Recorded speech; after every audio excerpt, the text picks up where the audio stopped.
For centuries, mankind has told fantastical stories of benevolent and malevolent, translucent-like beings existing in subtle forms. These beings are often described as having human-like features, but themselves are not human. They are either subhuman or transcendent of humans. These stories are told throughout religion, folklore, and mythology. In the West, these beings are called angels, and in the East, they are called devas. Other indigenous traditions have similar stories of nature spirits who dwell deep in the forest or frolicking in the wide open meadows of the countryside. These angelic-like beings exist in various states of energy, but overall, they are beyond the threshold of normal human eyesight, and therefore require clairvoyance in order to perceive them. Essentially, angels or devas exist within every point of space. In fact, one might say there is no place in all creation where they do not exist. They are servants of God who work according to the plan of evolution in any particular realm, and have many grades or ranks within a vast hierarchy in the universe.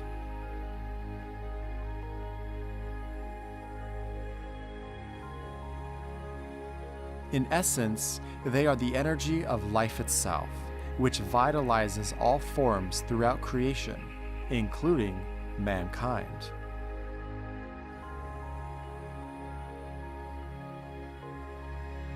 The angelic kingdom is what composes the substance of our inner bodies with their own innate intelligence. Their pure energy is what we feel in our emotions. And like all things evolving into mastery, we must learn to govern these forces, to serve rather than disrupt.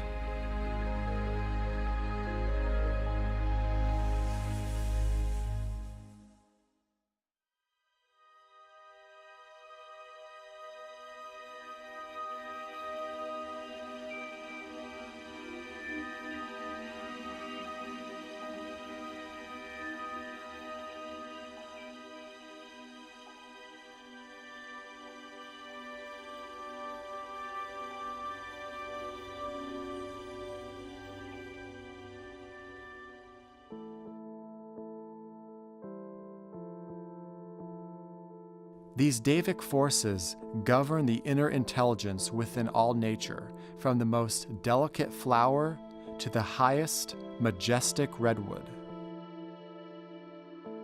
These forces also give rise to outer natural phenomena such as storms, hurricanes, or earthquakes. These disturbances are caused by many factors, including global disharmony. This lifts the veil to our symbiotic relationship with this intrinsic part of nature and how these forces serve personally and globally. Without this vitalizing kingdom, life would be void of its proper holistic state.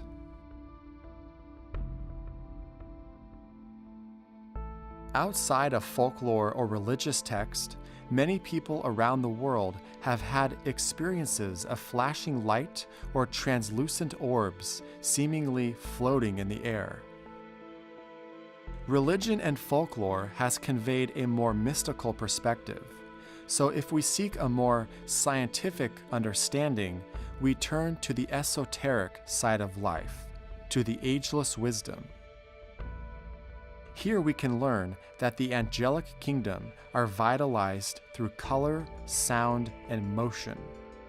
Their particular state of vibration or evolution create varying combinations of colors and sounds, which determines the overall quality of their work.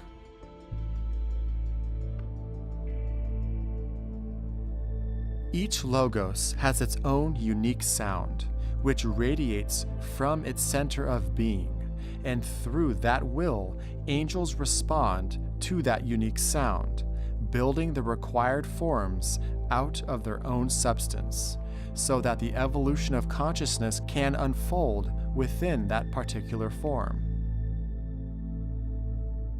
Angels have no free will as we understand it. In their highest form, they consciously respond to the Word of God, or Logos.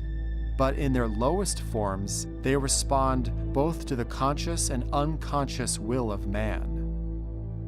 This opens the door to understanding the use of white magic versus black magic. It is said that during Atlantis, the dark side of man used these elemental forces for their own selfish purposes. Much harm was done in these warped practices, and thus the sinking of Atlantis.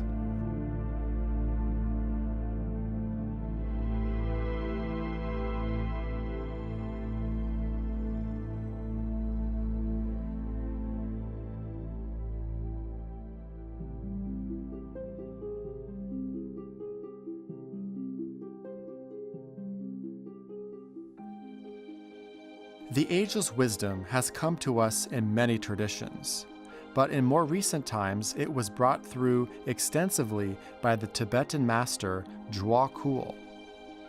In the book Treatise on Cosmic Fire, it states, "This is that vital and magnetic fluid which radiates from the sun and which is transmitted to man's etheric body through the agency of certain deva entities of a very high order and of a golden hue. It is passed through their bodies and emitted as powerful radiations which are applied direct through certain plexi in the uppermost part of the etheric body, the head and shoulders, and passed down to the etheric correspondence of the physical organ, the spleen, and from thence forcibly transmitted into the spleen itself. These golden-hued, prancing entities are in the air above us and are specially active in such parts of the world as California, in those tropical countries where the air is pure and dry and the rays of the sun are recognized as being especially beneficial." So we can see here that all life in the solar system is interconnected, and like a nervous system, the various energies and forces circulate throughout the organism so that their life-giving attributes can bring about the desired effect. This essentially reveals the purpose behind nature and the correlation between mind and body, or as above, so below. The Tibetan also elaborates on the forces working within the solar system. These solar devas take the radiatory rays of the sun, which reach from its center to the periphery along one of these three channels of approach, pass them through their organism, and focalize them there. These rays are then reflected or transmitted to our etheric body. When the etheric body is in good order and functioning properly, enough of this prana is absorbed to keep the form organized. This is the whole objective of the etheric body's functioning. The remainder is cast off in the form of animal radiation or physical magnetism, all terms expressing the same idea. Man therefore repeats on a lesser scale the work of the great solar devas, and in his turn adds his quota of repolarized or remagnetized emanation to the sum total of the planetary aura.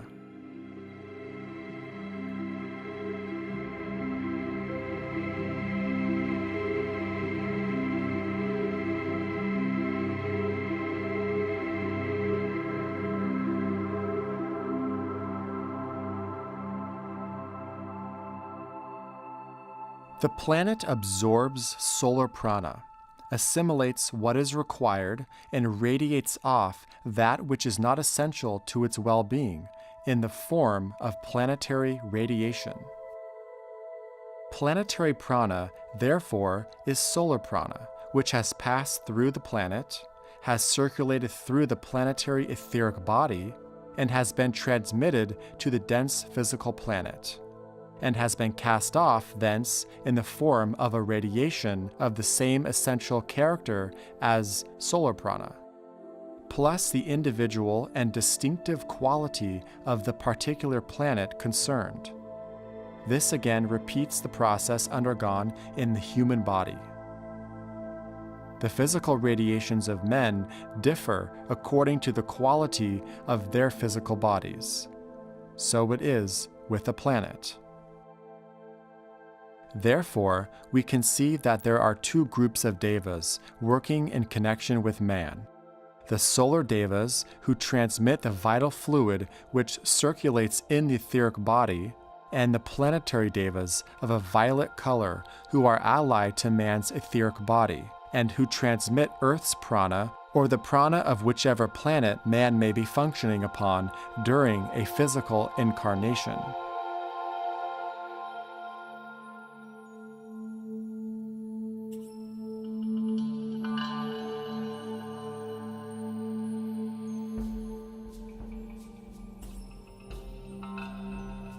Let us now look at the angelic kingdom as it expresses itself through the human kingdom. The great Devic life who ensouls every human being is called a solar angel, and the substance of their vibration is what we call the causal body, or temple of the soul. The union of the solar angel and human soul is an intimate one. The solar angel inspires the personality to awaken to the soul's calling. To quote the book Emmanuel, these angels are gathered to promise the soul that it will not be left alone, and at the same time to bid Godspeed. These solar angels remain with us until the final days of our liberation from the lower worlds, when finally, after millions of years in sacrifice, they are free to pursue their own higher evolution.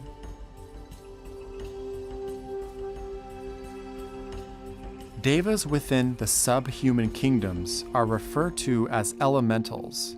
They have not yet passed through the human kingdom, and therefore are of an involutionary nature and unconscious to the plan.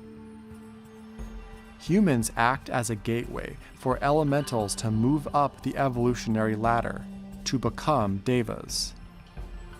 These angelic hosts respond to beauty, harmony, and synthesis, but also respond negatively to hatred, violence, and disharmony. They are attracted to people whose auras are calm, still, and serene. The angelic kingdom is vast, and you could say there are as many angels as there are atoms.